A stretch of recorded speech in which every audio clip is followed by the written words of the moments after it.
रात्रि क्लास चल रहा था। 20 दिसंबर 1968 तीसरे पेज के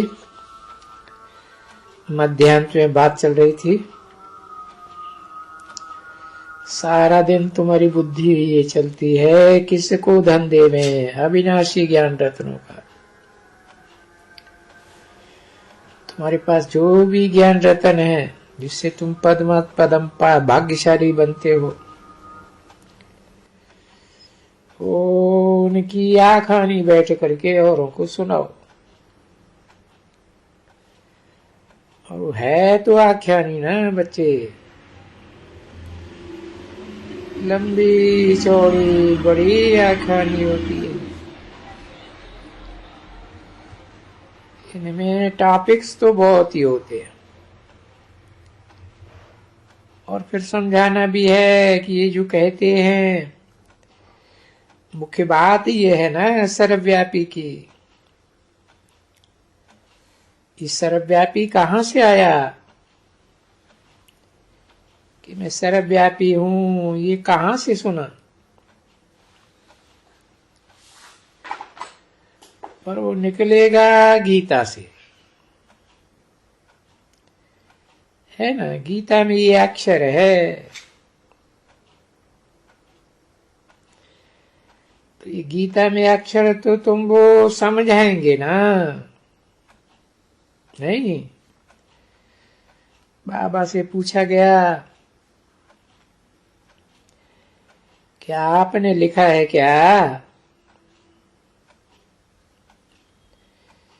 कि खुद जब आते हैं तो बाबा से पूछा है, ये बाबा ये गीता में लिखा हुआ है कि भगवान वाच में सर्वव्यापी।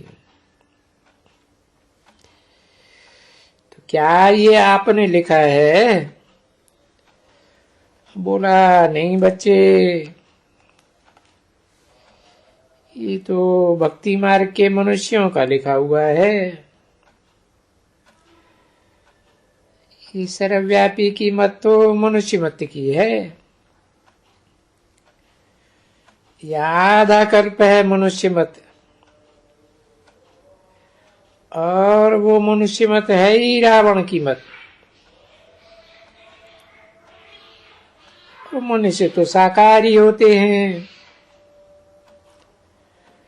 और ये बाप ने आकर के बोला नहीं बच्चे, कृष्ण तो सतयुग का पहला प्रिंस है, और मैंने समझाया है कि मनुष्य 84 जन्म लेते हैं। तो हर एक जैसे बाबा समझाते हैं कंठ कर करके ये जो टॉपिक्स को, ऐसे 20, 25, 50 जितना चाहिए निकाल सकते हैं। तो रोज वहां बैठ करके समझाए कि हमको भगवान क्या पढ़ाते हैं। हम ये मानते हैं कि भगवान एक है, उसको शिव कहा जाता है, वो है ही कल्याणकारी। और वो कैसे पढ़ाते हैं समझे ना, जिसके आगे वो बैल भी रखते हैं कि शिव बाबा ने बैल पर सवारी की। ये तो वंडर है ना, परंतु शिव बाबा का रथ कौन सा?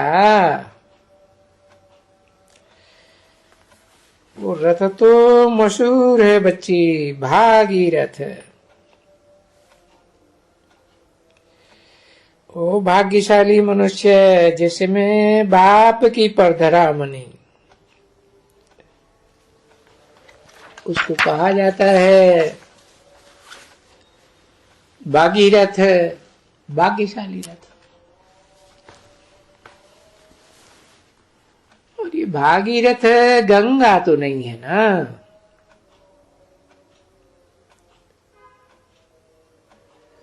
और कोई अर्थ होगा? नहीं तो भागीरथी गंगा भी है ना बच्चे। परंतु गंगा में तो नहीं इनको सवार कोई रथ कहेंगे। 20/12/1968 की रात्रि क्लास का चौथा पेज, दूसरी लाइन। नहीं, भगवान का रथ तो उनका तो रथ होता ही है। वो फिर बाप बैठ करके समझाते हैं कि बहुत जन्म के अंत के जन्म के भी अंत में मैं उनमें प्रवेश करता हूं।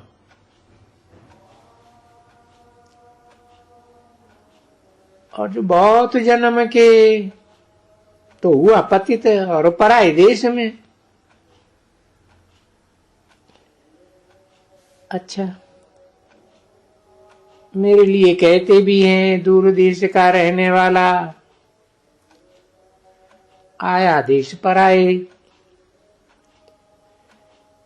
ये पराये देश में क्यों कहते हैं?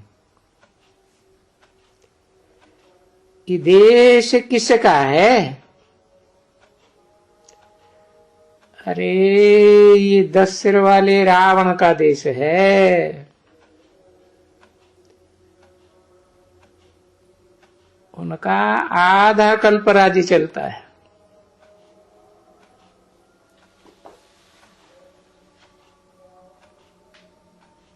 तो ऐसे ऐसे अब ये बात समझाते हैं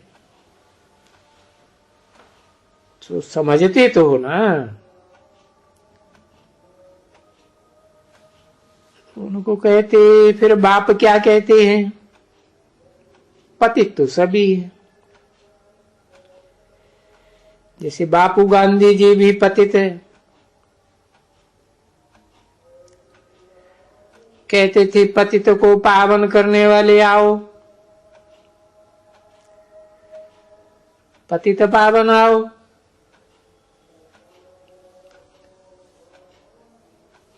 अच्छा, अभी वो तो सब कोई कहते हैं कि पतित पावन आओ। हम पतित हैं ही पतित पावन परमपिता परमात्मा। ये पतित पावन कोई गंगा नदी के ऊपर तो नहीं रहती है। वो भी, अरे वो भी सिद्ध करके देगा। हाँ, शिव बाबा की जटाओं से या शंकर की जटाओं से। तो शिव और शंकर इकट्ठे कहते हैं ना, तो बोलते हैं शिव शंकर। अब तो जटाएं तो उनको हैं, उन जटाओं से ये गंगा। अरे पर जटाओं से कहां से गिरेगी? ये तो मनुष्य है ना। गंगाएं तो पहाड़ पर होती है ना।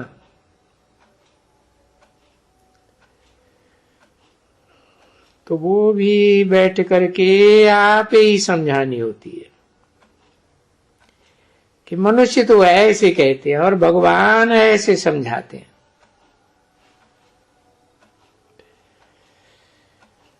तो समझानी जो तुम दे देंगे अच्छी तरह से समझा हुआ, तो मनुष्य को तो अच्छा लगेगा ना। फिर सभी वो लिखेंगे भी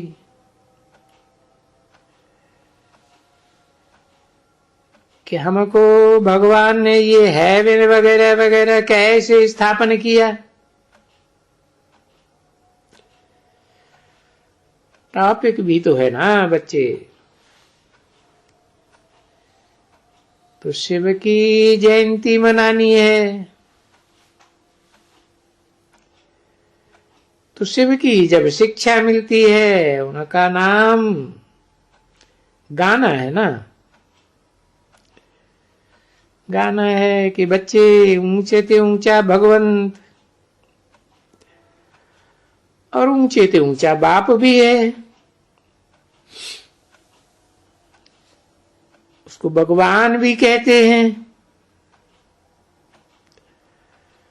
और वो बाप है सभी आत्माओं का बाप।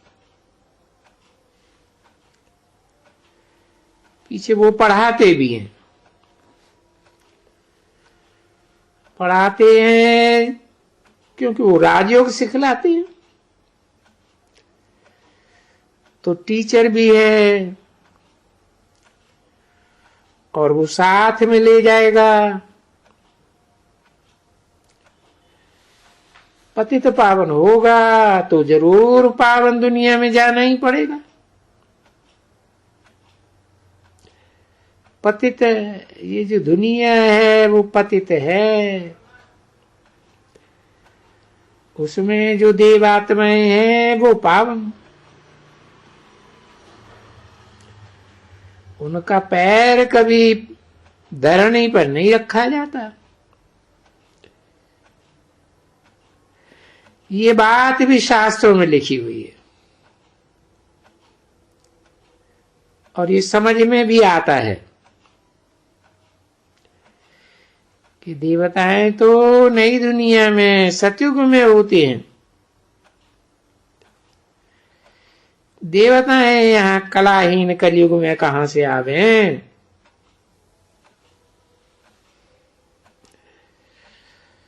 तो नटसेल में बाबा सुनाते हैं ना बच्चे। तो ऐसे ऐसे ये बाबा बताए देते हैं ये होगा। और ये सेमिनार बड़ा बड़ा होगा।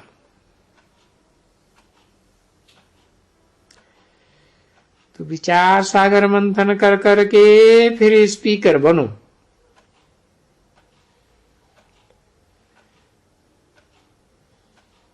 वो स्पीकर है ये दुनिया का समाचार वगैरह, और तुम्हारा है विश्व का समाचार सुनाना। उस समाचार में सब है कि भाई सृष्टि का चक्र कैसे फिरता है। अब विश्व में शांति हो रही है और ये शांति कैसे होती है, या सतयुग में लेकर के, सतयुग से लेकर के कलयुग तक क्या क्या होता है। तुम बच्चियां सब सुना सकती हो। तो तुम अभी ये विचार सागर मंथन करते रहेंगे और तुमको बाप ही याद रहेंगे। तो तुम्हारी उन्नति होगी ना बच्चे। याद की यात्रा भी तुम्हारी चलती रहेगी। तो इसमें कोई दूसरी बात तो छोड़ने के लिए बाबा कहते ही नहीं है ना।